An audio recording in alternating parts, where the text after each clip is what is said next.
RCR, la red que comunica y une al Perú. Qué gusto saludarlo, doctor Salinas, muy amable como siempre. Muchas gracias, es un placer siempre estar con ustedes, señor Hernández. El gobierno ya anunció un conjunto de medidas, ¿no?, con motivo de las festividades de fin de año, ¿no? Uno de ellos va a restringir la circulación del transporte privado 24, 25, 31 de diciembre y también el 1 de enero, ¿no? ¿Esta es una medida acertada, cree usted, o se pudo haber adoptado otras medidas, ¿no?, en virtud de los casos de contagio que se están incrementando, de acuerdo a las cifras conocidas, ¿no? Sí, creo que hay que tener claro eso. Las cifras de nuevos casos se está incrementando lentamente, pero estamos en un riesgo inminente de un segundo brote, de manera que hay que tomar, en mi concepto, medidas tal vez un poco más completas. El objetivo de este tema de la circulación de los vehículos particulares, la prohibición, la restricción, los días 24, 25 y 31, por ejemplo, y el primero, va a resultar absolutamente insuficiente en mi concepto. En principio, porque si bien es cierto, la idea parece tener racionalidad cuando uno dice, si no saco el vehículo particular, voy a hacer menos visitas. Pero también es cierto que los lugares, las localidades donde tenemos más altas tasas de contagio, los residentes de esas localidades no son necesariamente los que tienen más vehículos particulares, y son precisamente los que usan el transporte público, que es precisamente el lugar donde más se contagian, además del hacinamiento en el que pueden en muchos casos vivir. En consecuencia, esta medida que podría funcionar entonces en algunos lugares, en algunas localidades, en algunos distritos donde sí tienen vehículos, también es cierto que suelen tener más espacio y las distancias sociales se controlan mejor, y por lo tanto va a ser una medida muy parcial, e inclusive muchas de estas personas optarán por tomar un taxi para movilizarse a las visitas que quieran hacer, inclusive el 31 y el 1, porque utilizarán los taxis, porque inclusive dirán, bueno, mejor porque no vamos a llevar el auto, e inclusive podemos tomar un trago de más porque no hay que conducir. En consecuencia, el impacto de la medida me parece insuficiente, tardío, porque de aquí al 24 todavía falta más de una semana, y en esta semana, ¿qué vamos a hacer? ¿Vamos a seguir permitiendo los contagios? Entonces, me parece, y mi recomendación urgente al presidente Sagasti, con todo respeto, es que retomen este tema. Lo anunciado el día de ayer ha sido, la verdad, muy limitado. De hecho, ocasionó bastante desilusión o desazón en la ciudadanía en general, en los propios medios de prensa, vimos las preguntas, y en consecuencia yo creo que hay que reaccionar. Yo creo que mañana deberían hacer un anuncio diferente de las cosas que vamos a hacer durante estas próximas semanas en previsión, en el control de un rebrote de la pandemia. Ahora, doctor Salinas, para nadie es ajeno en estas circunstancias lo que está ocurriendo en los centros de abasto, en las ferias navideñas, no solamente en Lima, sino también en otros puntos del territorio nacional. Recibimos información de manera permanente a través de RCR cómo la gente está saliendo a los centros de abasto, a las ferias navideñas que se han formado con motivo de esta festividad de fin de año, también a los megacentros o centros comerciales, ¿no? Pero como usted bien dice, esta es una medida que la que ha adoptado el gobierno está fijada para los 24, 25 y 31. Y mucha gente, hay que decirlo en términos castizos, muy directos, le va a sacar la vuelta porque va a tener oportunidad de coger un taxi a través de aplicativos y se puede movilizar, con lo que tanto se está impidiendo, se busca, ¿no?, que se reúnan en casa, que se rompa un poco los protocolos, los cuidados, etcétera, etcétera. ¿Cree usted que el gobierno está en estos momentos todavía en la condición de tomar una decisión como la que usted dice y resarcir, digamos, en cierta medida, los errores que se están cometiendo? Sí, es que además me parece y así lo dijo el presidente Sagasti cuando inicia su mandato de transición, y se refiere, dice, hay 3 cosas urgentes. Una es garantizar las elecciones el 11 de abril libres, transparentes, sin interferencias, y en eso hay que trabajar.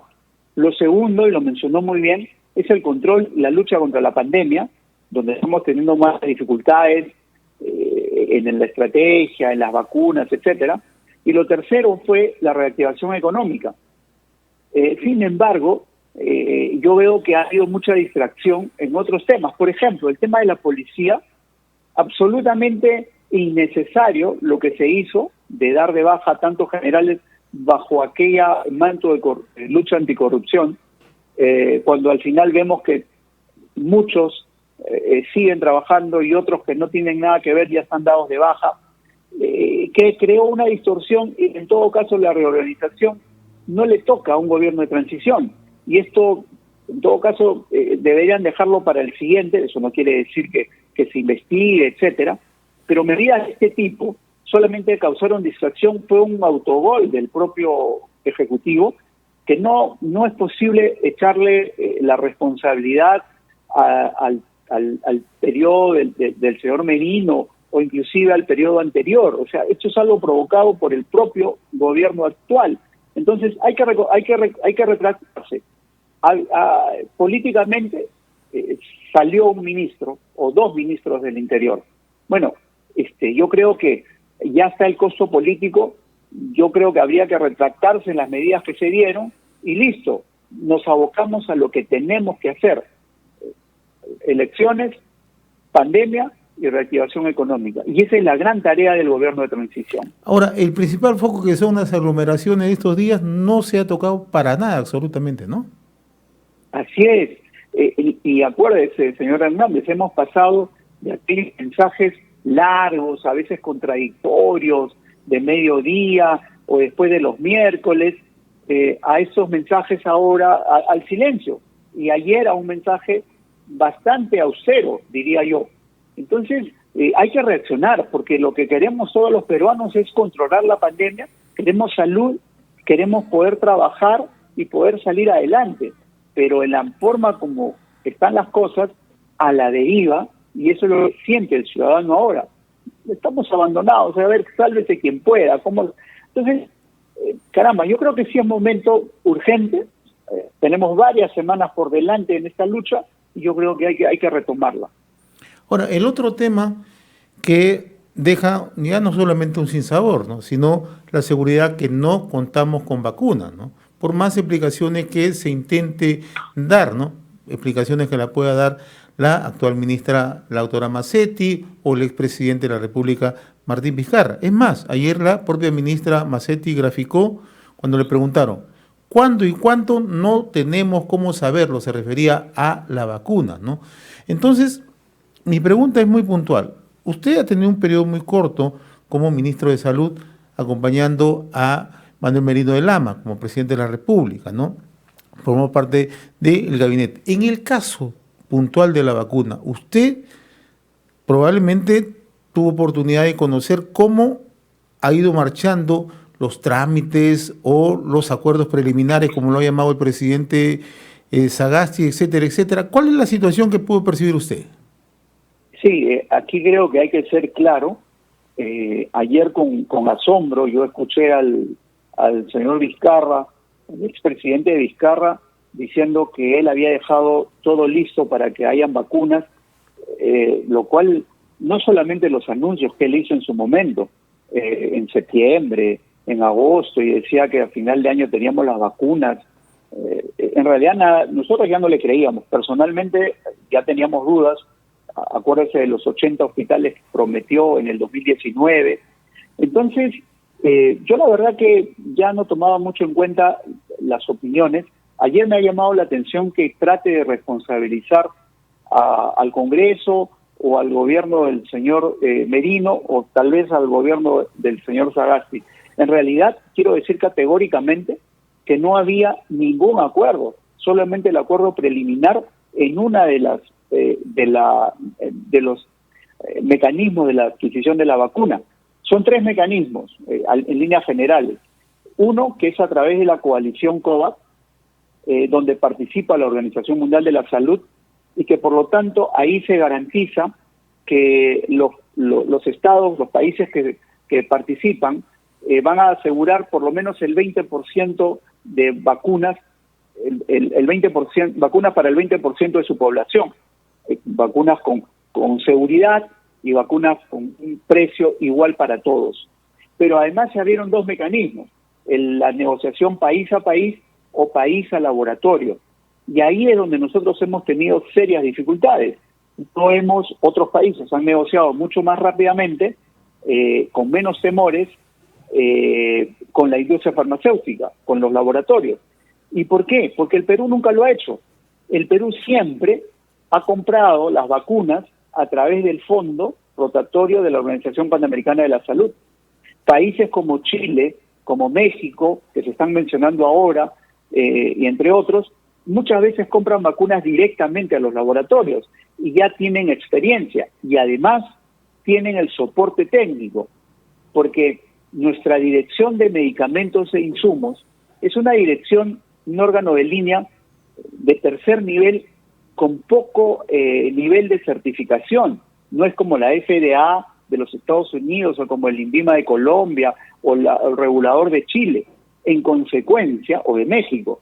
En consecuencia, no tiene la experiencia ni la capacidad para negociar directamente con el laboratorio. Y de ahí surgen todos los temores, todos los riesgos, y entonces vamos a analizarlo, vamos a pensarlo, hay que ver, hay que analizarlo. ¿Qué es lo que ha contado en parte la presidenta del Consejo de Ministros y el propio presidente, Sagasti? Entonces, y es por eso, en consecuencia, hoy día tenemos que ser realistas. ¿A qué debemos apuntar? Mi recomendación es que deberíamos apuntar a tratar de vacunar antes de las elecciones al grupo humano que puede garantizar la continuidad de los servicios básicos, por ejemplo, de salud, de la policía, de las Fuerzas Armadas, tal vez los miembros de mesa. Ese grupo humano significan 1.200.000 personas aproximadamente, lo cual indica que necesitaríamos 2,5 millones de vacunas para asegurarnos en ellos.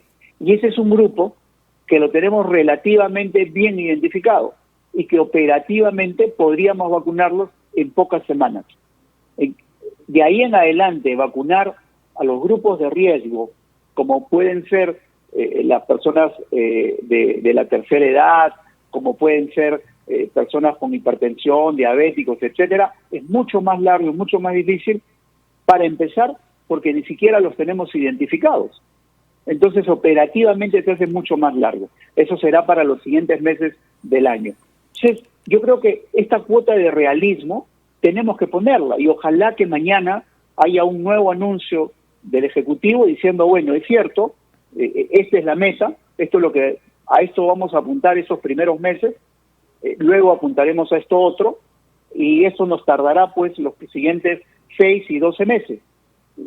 Y así es como tenemos que hacerlo, y mientras tanto tenemos que utilizar las otras medidas para controlar la pandemia, como pueden ser, y si me permite el señor Hernández, el reforzamiento del primer nivel de atención con las pruebas moleculares o las pruebas de antígeno, con los oxímetros de pulso, con oxígeno en el primer nivel de atención y con el recurso humano reorientado para allá, el trabajador de salud en el primer nivel de atención, y no cerrado como estuvo en los primeros meses de la pandemia. Ese es un enfoque que tenemos que hacer inmediatamente. Ahora, ¿qué tan importante es que el gobierno asuma su responsabilidad y le diga la verdad a la población? Suena duro muchas veces decirlo, ¿no?